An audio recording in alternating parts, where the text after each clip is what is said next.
Hakika leo ni MUM Vipaji Search na tukio hili limeweza kukamilika katika chuo hiki cha Waislamu Morogoro. Jina langu ni Captain Masud na hapa nipo na moja ya washiriki wa tukio hili la MUM Vipaji Search. Atatueleza ni kwa namna gani yeye mwenyewe ameweza kulipokea tukio hili na je, litakuwa na manufaa gani endapo litaendelezwa. Assalamu alaikum. Wa alaikum salaam warahmatullahi wabarakatuh.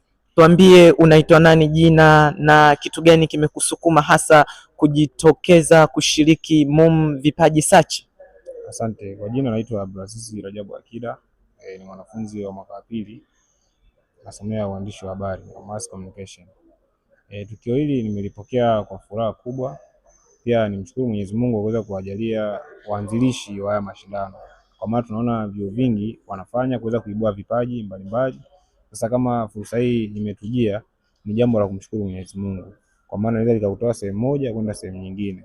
Kwa mfano atakaye kuwa mshindi hapa atakuwa amejenga CV yake itakuwa ni kubwa. Kwa maana nataka kuwa na mashindano mengine nje, anaweza akaenda kushiriki na kuonyesha video zake za huko kwamba mimi nishai kufanya 1 2 3 kwa maana ya kujengea CV. Tutegemee nini baada ya kuanzishwa leo kwa jambo hili? Mwitikio wa washiriki wengi au kwa namna ambavyo leo umeiona hii talent ilivyoendeshwa, ilivyoenda, je, unaamini kwamba watu watapenda kitu hiki na wataendelea kujitokeza?